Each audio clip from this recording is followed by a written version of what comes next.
Get to Old Navy Saturday for 50% off all sweatshirts. Frost-free puffer vests for $15 for adults, $12 for kids. And leggings just $8 for women, $5 for girls. Saturday at Old Navy. Valid 10/5 select vests only. 50% off excludes in-store clearance, active and licensed. Welcome to the Indie Film Hustle Podcast, episode number 351. Let your hustle be louder than your mouth. Anonymous. Broadcasting from the back alley in Hollywood, it's the Indie Film Hustle Podcast, where we show you how to survive and thrive as an indie filmmaker in the jungles of the film biz. And here's your host, Alex Ferrari. Welcome, my Indie Film Hustlers, to another episode of the Indie Film Hustle Podcast. I am your humble host, Alex Ferrari. Today's show is sponsored by filmtools.com. Since 1996, Film Tools has been Hollywood's one-stop shop for all things production. No matter what your filmmaking needs, Film Tools has you covered when you need gear for your next shoot. Anytime I need anything really quickly, I go to Film Tools. They always have every single kind of production nugget and thing that I might need, no matter how small or big it is, they definitely have it. And this week, Film Tools is offering the Indie Film Hustle Tribe 5% off all purchases at filmtools.com. Just use the coupon code IFHPOD. That's IFHPOD at the checkout at filmtools.com. Today's show is also sponsored by the Make Your Movie Bootcamp. You want to make a feature film, but you have no idea where to get started. I feel you, because that's exactly where I was years ago when I first got started. But I finally decided to stop talking about making a movie and go out and just do it. I want to help filmmakers break through their own fears and show them the secret sauce on how to make a profitable feature film. So I decided to put together the Make Your Movie Bootcamp and condense all 25 years of my experience into a 2-day intensive. And in the camp, I cover how to flesh out your idea, the screenwriting process, finding money, crowdfunding, directing your film, post-production workflows, marketing, submitting to film festivals, film deliverables, self-distribution secrets, and how not to get ripped off by predatory film distributors. Think of this as a jumpstart to your filmmaking career and a replacement from a very expensive film school. And I'll also have 2 special guests from the film industry talking about how to find money and distribution. This bootcamp will be held in Burbank, California on October 26th and 27th at the Hilton Garden Inn in downtown Burbank. If you want to get 20% off the bootcamp, just head over to mymbootcamp.com. That's Make Your Movie, or mymbootcamp.com. Now, before we get started, guys, I want to apologize for being a little late this week with this podcast because I have sprained my ankle.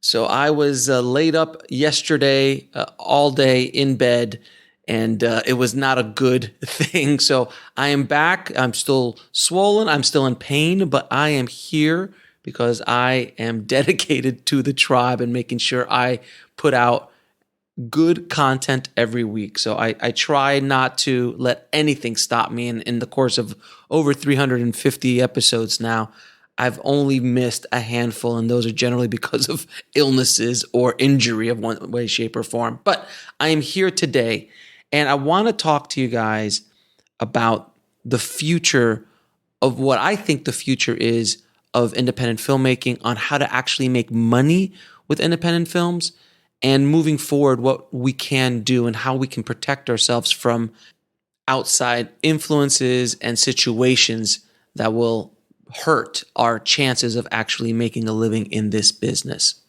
Now, it's no secret that, the whole industry is really going through a major change right now. Film distributors, film studios, everyone's trying to figure things out because the landscape is changing almost on a monthly basis in regards to streaming, in regards to sell-through, DVDs, Blu-rays, SVOD, TVOD, AVOD. All sorts of different models are being tried. It is a crazy time. It's very much like the Wild Wild West, and film distributors are having a hell of a time trying to generate revenue, because the ways that they used to do it, which was just to go to AFM or sell huge territories or pre-sales to get your movies produced, or there's so many different things that were being used before that are not as relevant today. DVDs used to be the saving grace of this industry. They were just selling so much. We were making so much money on DVDs and then Blu-rays that it just stopped. You could always make money with a movie. Those days are gone. DVD sales are anemic at this point. Do they still sell? Yes, but they've been in a decline year after year for many, many years. And now a lot of people always talk about self-distribution and like that's the future for independent filmmaking. And there is an element to that without question. Controlling your movie, controlling your IP, controlling your projects and the revenue that comes in from those projects is key without question. But self-distribution is not what it was all cracked up to be if this entire debacle with distributor has shown anybody. You trust a company to put your movie out there, and if that company goes down, what happens to you? Your money's lost. You can't get access to your movie. Think about this, guys. Do you think this is the only time this is going to happen? Don't you think that this is a possibility that we're going to be here again 5 years from now with another company or another huge distribution company? That's happened before. Distribution companies have gone down. Filmmakers have lost money with distributors and with aggregators now specifically. So I always find it very weird putting my hard work into somebody else's hands. I am an entrepreneur by nature, and I've been self-employed, a freelancer for most of my career. I said multiple times I was fired from both jobs early on in my career as an editor, because I just it wasn't for me. I was very proud of my firings. So I can't understand the process of a filmmaker spending $300,000-$500,000 on a movie, which is considered low budget. And after it's all done, they literally just hand it over to a film distributor, a sales agent, and hopes that they'll get some money back for it.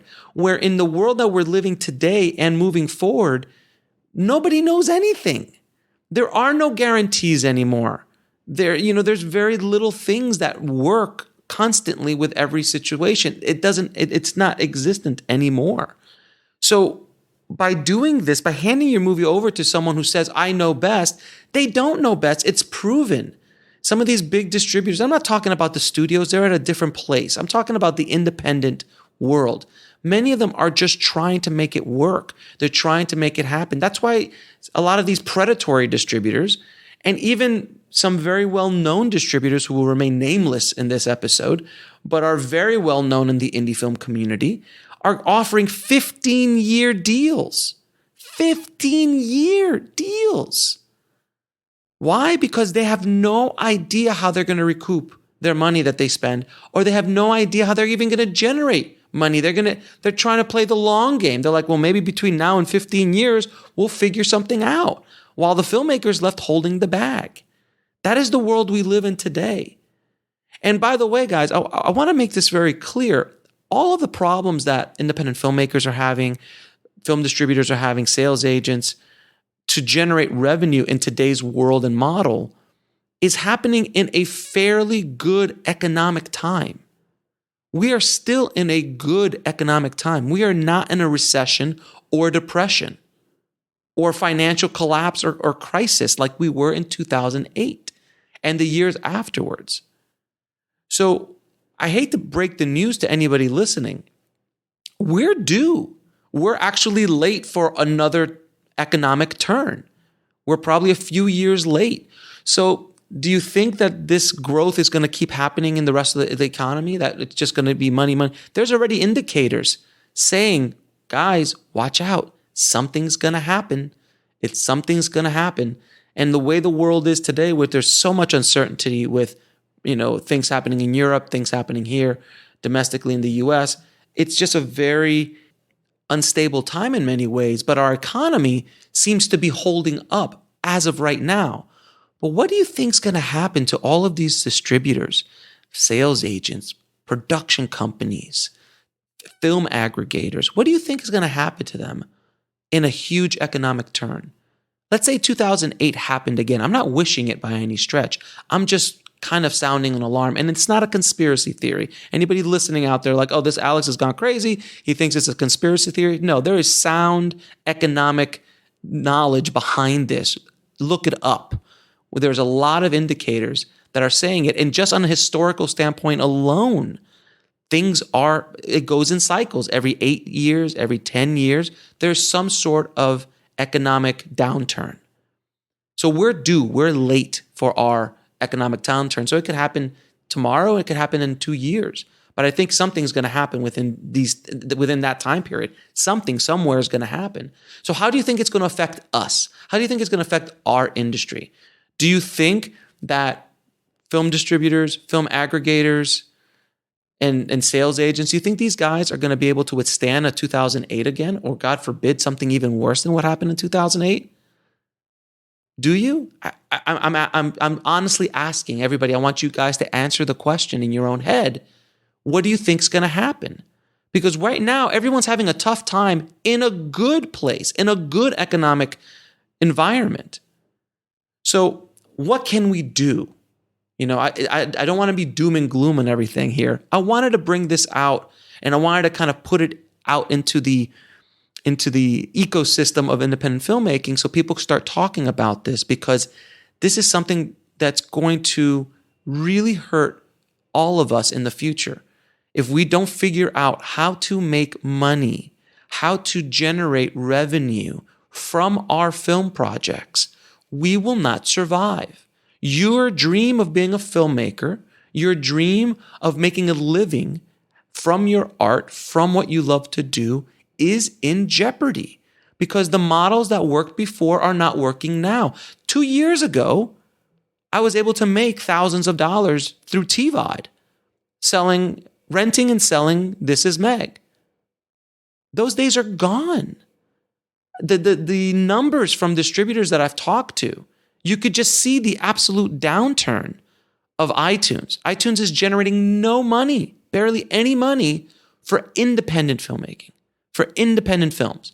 Are the studios still doing well with TVOD at the moment? Yeah, they are. But I think that model will eventually go away as well. Right now, there's just not a lot of money being made in TVOD, where 2 years ago it was.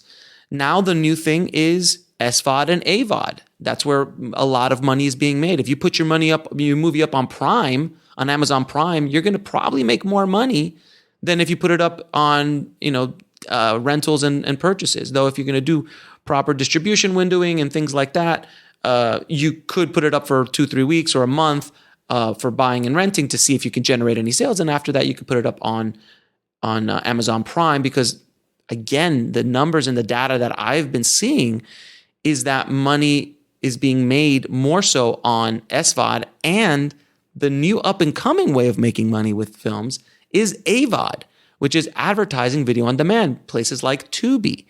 And the reason why is because people are starting to get tired of all these subscriptions. So they're just watching, they get their Roku, they open up Tubi and they're watching movies or watching shows, and they're just dealing with the commercials. But that's where a lot of money is being made right now.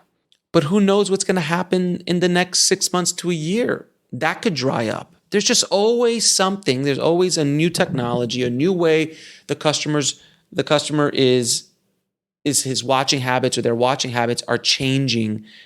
It's just so crazy. There's so many things. Next year, we're going to have Apple TV Plus, Disney Plus, NBC Universal. I think Warner Brothers is coming out with one. Comcast is coming out with their own. There's multiple big time streaming services that are going to be coming out. How many of these streaming services do you think people are going to pay for? Like at a certain point, it's going to be like $150, $200 if you get everything, which is actually much more expensive than your old cable bill, which is what everyone cut the cable for, because they didn't want to spend so much on satellite and cable because it just got ridiculous. So I'm putting this out on the table for you guys so you can kind of see where we are right now and where we're going. Now, the thesis that I am throwing out there into the filmmaking community, the thing that I believe to the core of my existence is the future of independent filmmaking, is the future of the survival of independent filmmaking as we know it today, is the entrepreneurial filmmaker, the filmtrepreneur. There's no question about it, because if you're able to generate multiple revenue streams from your movie, if one dries up, your whole revenue is not dead. See, this is the problem. And this is economics 101. This is investing 101. You should never put all your eggs in one basket. You need to diversify your portfolio. You need to diversify your revenue streams. So when you hand over a movie wholeheartedly to a distributor, which is great, and there are, like I said, I've spoken about many great distributors out there that do good work, and they can be a part of the model that I'm about to present to you. They absolutely could do things because they, people like Indie Rights and Film Hub and these kind of distributors are great, and they can get to places that you can't get to in a self-distribution model.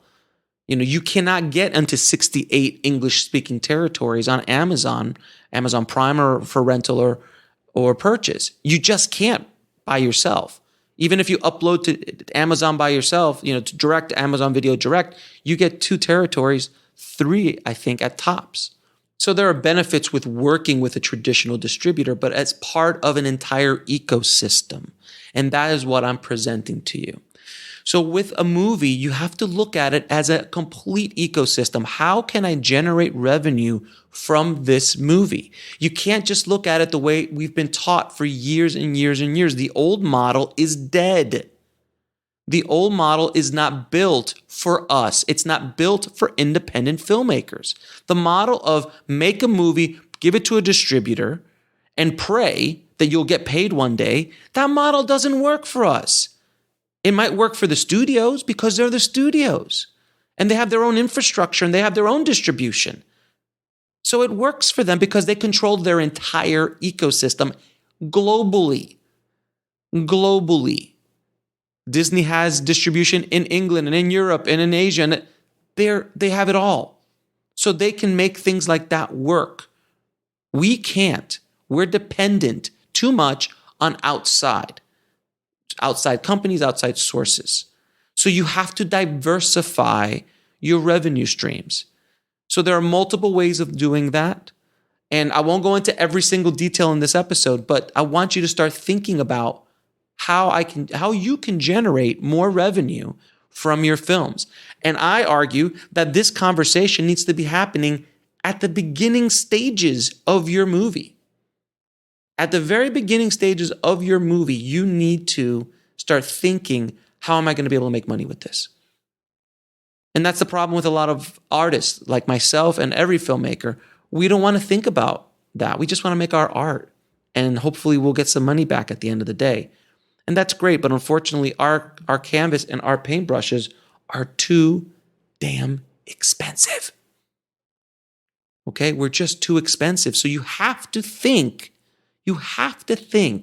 about the economic impact of what you're doing. If it's your money and you don't care, God bless, be an artist. But if it's somebody else's money, my God, you better have some sort of fiscal responsibility to that investor or to the people who believed enough in you to put money into whatever you're doing. So I'm sure you're asking, Alex, how do you create more revenue with your movie? If you're smart about how you present your movie, if you're smart about how you put it all together, how you position the project, who is your niche audience, who is the audience that you're focusing on, and you can start creating products for that audience based on your movie. Products like, obviously, the low-hanging fruit, t-shirts, hats, things like that. You can use like I use this example all the time. If you're making a horror movie and you've been able to build out a community around your horror film, would it make sense that if you made an 80s slasher film that you would make a hat that says, I love 80s horror, like Drew Marvick did with his film Bloody Pool Massacre, or Pool Party Massacre. I forgot which one. I think it's Pool Party Massacre. He was able to do that. And he was able to create multiple product lines that still generate revenue for him. Is he retiring off this? No, you don't have to. That's not the way business works. So many filmmakers think that they have, like, every one movie is the lottery ticket that has to put them away for life. Does that happen every once in a while? Sure. Once every decade? Seriously. People still bringing up Paranormal Activity. People still bring up Blair Witch or El Mariachi, for God's sakes.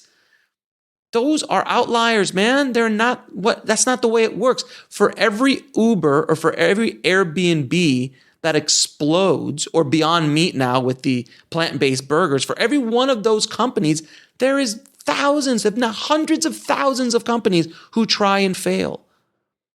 And there's also tens of thousands of companies who are able to generate revenue and build and support their families and grow. And some of them will grow to massive scales. Other of them will stay making money for many, many years to come. And that's how you have to look at it. You have to look at this as the long game, guys. You have to look at this as the long game. So you can start building revenue by creating different product lines. So low-hanging fruit, t-shirts and hats. How about online courses you can build out for different things, educational products you can build out based on your niche, specific product lines.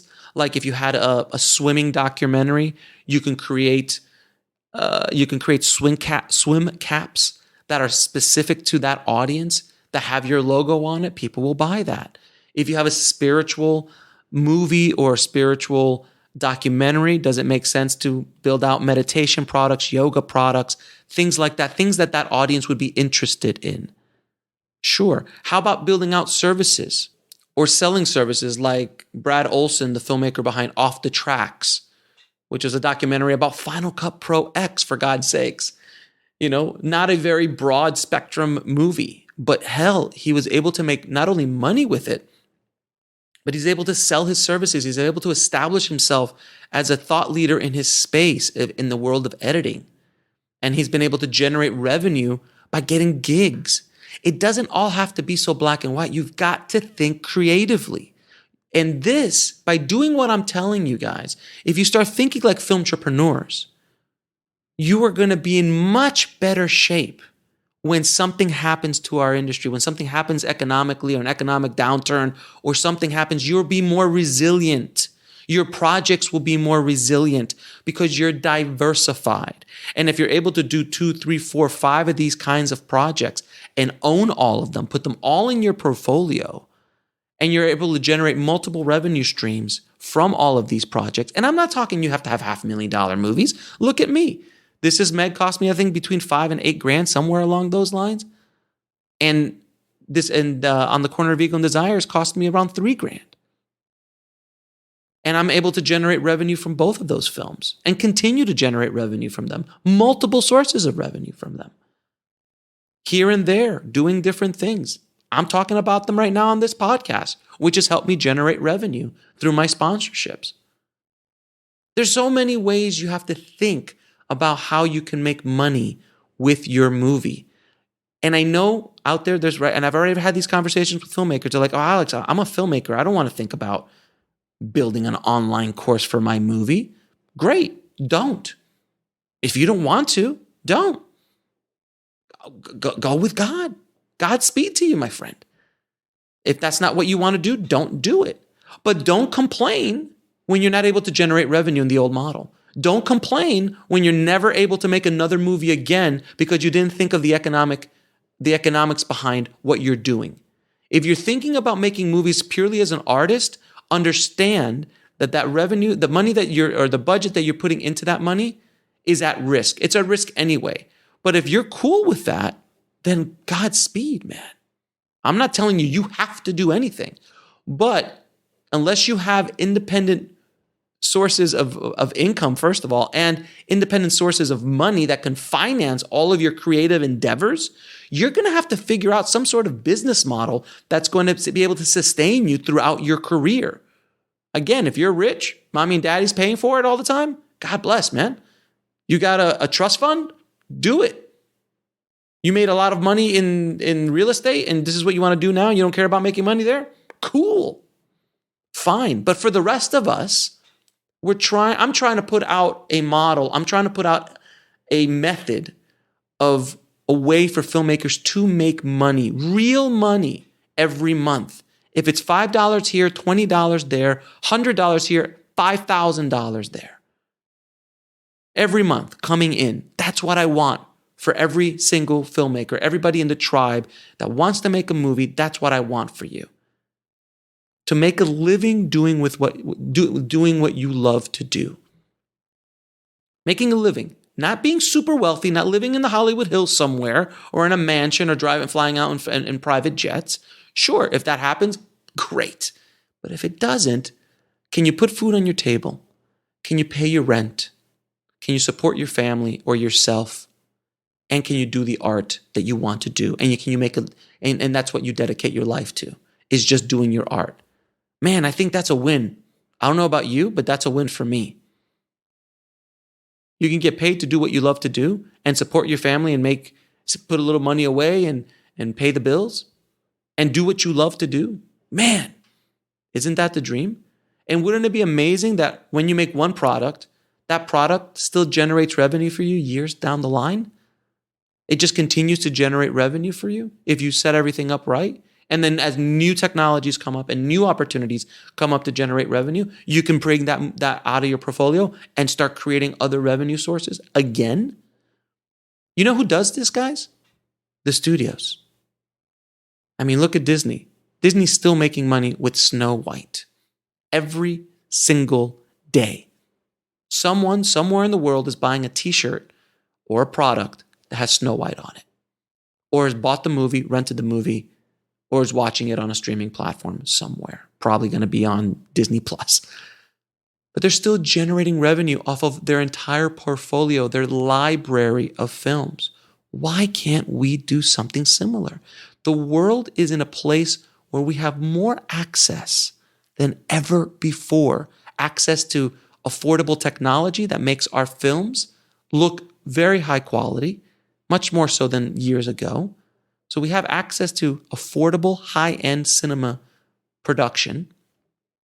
We have access to the consumer. We can self-distribute our films, or we can partner with strategic partners like Film Hub or Indie Rights to help us get the movies out into certain platforms, where then we can, in turn, use that momentum to sell ancillary products or services. It's here, guys. We can do it. You have to also understand marketing. You have to understand crowdsourcing, crowdfunding possibly, audience building, social media networking, social media marketing, all of those things. These are all elements that a filmtrepreneur needs to understand. You might not have to be perfect at it. You can hire people to do it, but you need to be educated in every aspect of it. This is the new world, guys. This is the new world for independent filmmakers. The world that I was raised in, the world of Robert Rodriguez, Quentin Tarantino, Rich Linklater, Kevin Smith, John Singleton, Steven Soderbergh, in the 90s, growing up in the Sundance era or in the film festival era, those filmmakers, that time is gone. Just like Scorsese, Coppola, Spielberg, Lucas, De Palma, Milius, that time is gone. Those were windows of time that are gone now. The window that we're in right now is the era of the filmtrepreneur, the era of the filmmaker who knows how to generate revenue with their films outside of this legacy model that is not built or designed to benefit us in any way. Before you could throw a movie star on a poster and sell it. Those days are nil to none. I mean, Brad Pitt just opened a movie a week or two ago. Brad Pitt, one of the biggest movie stars in the world. I'm a huge fan of Brad Pitt. But you know what? Downton Abbey beat him. Downton Abbey. A British movie about, I don't even know because I'm not a Downton Abbey fan, but it's like, very British things in a castle. And they beat them with no major stars in it. Why? Because it was a niche. It's a niche audience, an audience that was passionate about them, passionate about that TV show. And that overpowered any star power that Brad Pitt might have had. So those days are not, you could put Tom Cruise in a movie. You could put Will Smith in a movie. There's a handful. There's not many of these movie stars around anymore that really do any major things. I mean, everyone talks about Robert Downey Jr. Robert Downey Jr., who is amazing, but you put him outside of the Iron Man suit, It's a challenge. He had movies outside. Same thing with Chris Evans. Same thing with Chris Hemsworth. All of the guys of the Avengers. You put them outside of the Marvel universe, and they don't have the same impact. So that model is not what it used to be. I remember that you could put Arnold Schwarzenegger or Sylvester Stallone on a movie and it guaranteed $30 million opening weekend, just purely because of their face. Those days are gone. These models that we were raised with, these models that we grew up with are no longer valid, especially not valid for independent filmmakers. You have to think differently. You have to think outside the box. You have to think like a filmtrepreneur. You have to think about how you're going to make money with your movie if you intend to move forward and make a living doing this. I want this to become a movement. I want this to become just like the French New Wave, just like Cine Verite, just like all these different kinds of movements in film. I want filmtrepreneur to become a movement. The movement of when filmmakers took control of their own destiny and started to make the art that they wanted to make without any interference from outside sources and able to self-sustain their own career. And imagine the art that we can create as a community if money was not as big of an issue as it is today. If we can create businesses, we can create systems where we can just generate movie after movie, doing whatever we want, aiming it at a niche audience. Because, by the way, the future is not broad, guys. For independent filmmaking, if you are not making a movie for a niche audience, for an audience that's specific, that you're trying to target, that you can actually target, and don't tell me romantic comedy is a niche or horror by itself is a niche. It's too broad. You've got to go down. You've got to niche down. And I explain all of this in my new book, and I'll talk about the book again in a little bit. But without understanding that concept, you will lose. I think in general, the whole industry is going to go towards a curated niche style of content delivery.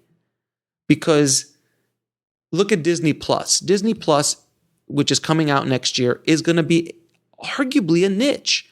Anybody interested in Disney, Star Wars, Marvel, Pixar, or National Geographic style shows and movies, those are 5 niches all under one complete package, which is Disney Plus. They're not going to be doing massive, giant, horror movies that's not the brand. They're going to be aiming at the family niche. Now, that's a very large niche, but they're Disney. They can do something like that. These very broad services are going to have a tough time. I don't know what the future is of Netflix. They're spending a heck of a lot of money on original content, and they're doing great work, and they're allowing filmmakers to do cool stuff. We'll see. But unlike Disney, Netflix has arguably one revenue stream. That's all that company really has, is one revenue stream, which is subscriptions. So if the fit hits the shan and subscribers go down, the company goes down. Sure, they have some merchandising for Stranger Things and some other shows. That's nothing comparative to what their main revenue stream is, which is subscriptions. But Disney is so diversified through thousands, tens of thousands, hundreds of thousands of products and revenue streams throughout its entire ecosystem, that if Disney Plus folds, they could take a hit. They're fine because they're diversified. So be aware of that. Be very, very careful about that. Same thing happens for any business that is dedicated on one revenue stream and one revenue stream alone. There is a potential for it to go down. So these film aggregators, if their entire business plan is based around film aggregation, selling those services, if for whatever reason that dries up, those companies go down. They go down and they take anybody with them. They take anybody that signed up with them down with them. It happens with distributor. It will happen again. We will be back here again in another flavor within the next 5 or 10 years. It will happen again. So if you have a diversified revenue stream portfolio, if you will, based off your movies, if money coming in from rentals and sales and SVOD and AVOD dry up for whatever reason, you're still able to generate revenue from other places. Hell, my first little short film, Broken, I'm still making money with. I got so many, I built an entire post-production company based around a short film in 2005 and completely was focused on independent filmmakers of like micro budget and low budget filmmakers doing visual effects, editing, color grading, post-supervising, all that kind of stuff for them. I built an entire business that kept food on my table and my rent paid for over 15 years now? Almost 14 to 15 years that kept food on my table off of one short film because I diversified my revenue streams. That is kind of the origins of being a filmtrepreneur for me. That's when the model was created in my world. So I hope this episode's really kind of woken you up a little bit, and I really hope it shakes you. I really do. This is one of those semi-tough love episodes because I don't want to see what's happening out there right now to so many filmmakers because of this distributor, horrible, devastating situation. I don't want to see this happen again. I don't want to see everybody put all their eggs in one basket. I want them to be able to have a diversified revenue plan for all of their films and to think of it in that manner. And if you don't want to do the work, I'm sorry. This is just the realities of where this is going. If you don't want to do it, like I said before, don't do it. But you'll be better positioned being a filmtrepreneur than you will be just being a filmmaker and working in the old legacy model. I hope this makes sense to you guys. I hope you take no offense to it. I want you to use these ideas to help you on your path. So I've put all of my ideas down in my new book, Rise of the Filmtrepreneur, How to Make Your Independent Film into a Money-Making Business. It's coming out in November, early November. I've already handed it over to my book editor. She is working on it feverishly, and we will be releasing it in November after my boot camp.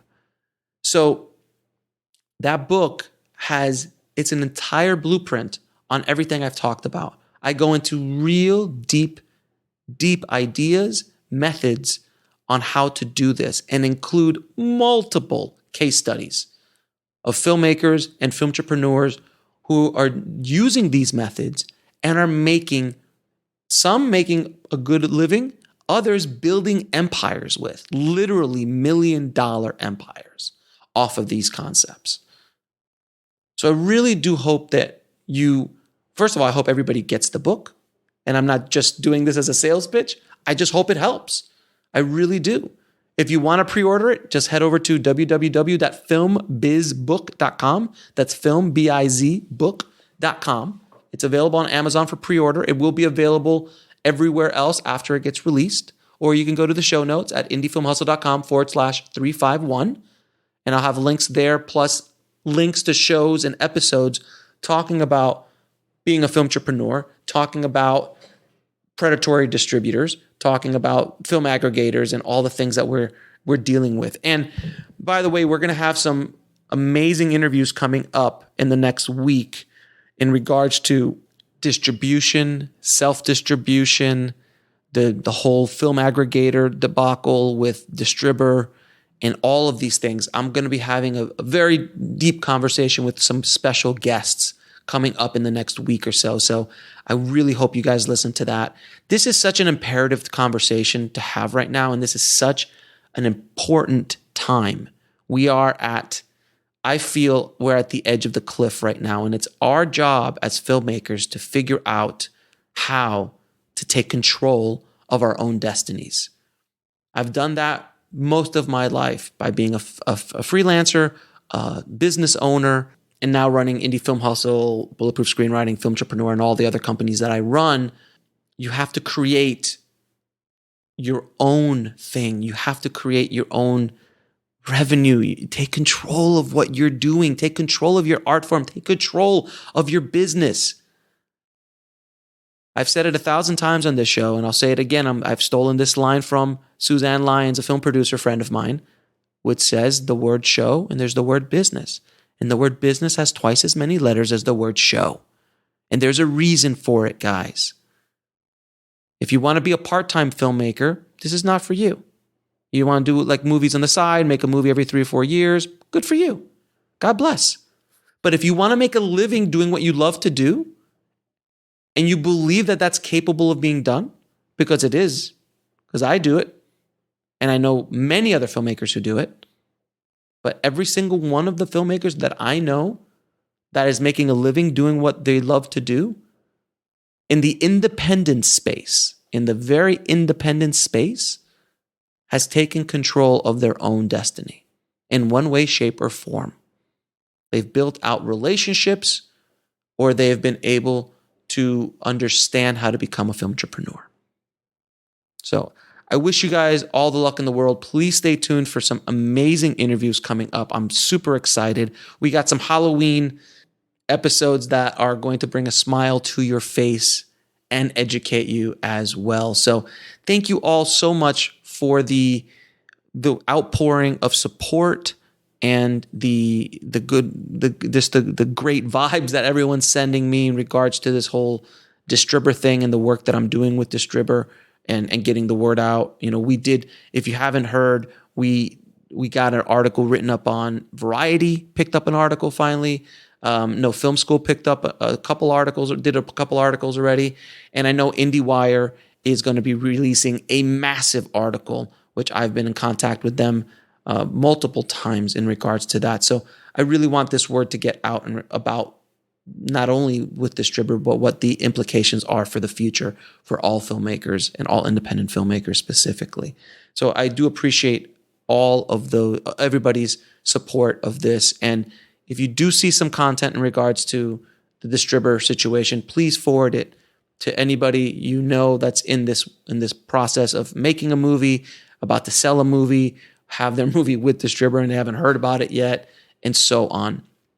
Thank you again. As always, keep that hustle going. Keep that dream alive. And I'll talk to you soon. Thanks for listening to the Indie Film Hustle podcast at indiefilmhustle.com. That's INDIEFILMHUSTLE.com.